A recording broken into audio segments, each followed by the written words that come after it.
शिवराम हरिराज गुरु उन क्रांतिकारियों में प्रमुख रूप से शामिल हैं जिनका बलिदान देश को आज़ाद करवाने में अहम योगदान रखता है। भगत सिंह और सुखदेव के साथ 23 मार्च 1931 को बलिदान देने वाले राजगुरु का जन्म 24 अगस्त 1908 को महाराष्ट्र के रत्नागिरी जिले के खेड़ा गांव में हुआ था। इनकी माता भगवान शिव की अनन्य भक्त थीं। इसी कारण इन्हें भगवान शिव का प्रसाद मानकर इनका नाम शिवराम रखा गया। राजगुरु 6 वर्ष के थे तभी पिता का देहांत हो गया और घर की जिम्मेदारियां बड़े भाई दिनकर पर आ गईं। राजगुरु बचपन से ही निडर, साहसी और नटखट थे। इनमें देशभक्ति जन्म से कूट कूट कर भरी थी।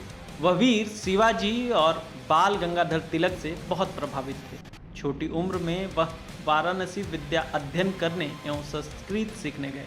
उन्होंने हिंदू धर्म ग्रंथों तथा वेदों का अध्ययन तो किया ही साथ लघु सिद्धांत कौमुदी जैसा कलिष्ठ ग्रंथ बहुत कम उम्र में कंठस्थ कर लिया। इन्हें व्यायाम का बेहद शौक था और छत्रपति शिवाजी की छापामार युद्ध शैली के बड़े प्रशंसक थे। उच्च शिक्षा ग्रहण करने के लिए वह पुणे के न्यू इंग्लिश हाई स्कूल में दाखिल हुए।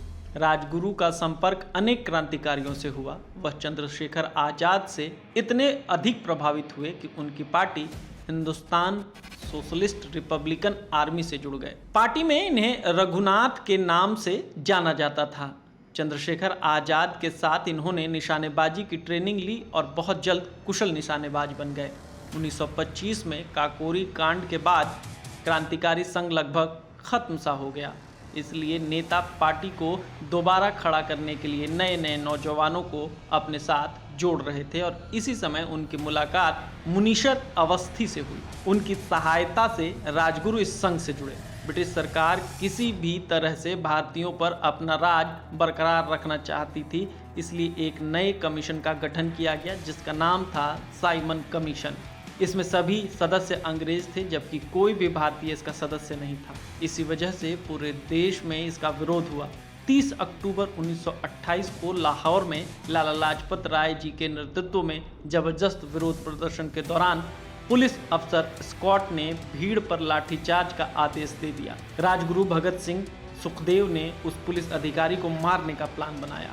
तीनों के साथ चंद्रशेखर आजाद योजना के हिसाब से 17 दिसंबर 1928 को शाम 7 बजे जयगोपाल चौक के सामने पहुंच गए। हालांकि पहचान की गलती से स्कॉट के स्थान पर पुलिस अफसर सैंडर्स पर राजगुरु ने गोली चला दी और वह मारा गया। उनकी हत्या से गोरी सरकार की नींद हराम हो गई। क्रांतिकारियों ने उन्हें खुली चुनौती देकर स्थान स्थान पर पर्चे चिपका दिए जिसमें लिखा था, सैंडर्स को मारकर हमने अपने राष्ट्रीय नेता के अपमान और हत्या का बदला ले लिया है। पुलिस उनकी तलाश में छापामारी कर रही थी, लेकिन तब तक सभी लोग वहां से निकल चुके थे।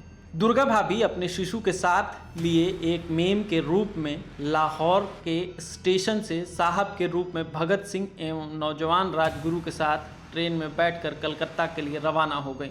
राजगुरु लखनऊ स्टेशन पर उतर गए और नागपुर आ गए। 30 सितंबर 1929 को पूना जाते समय एक गुप्तचर द्वारा पुलिस को सूचना देने पर राजगुरु को गिरफ्तार कर लिया गया।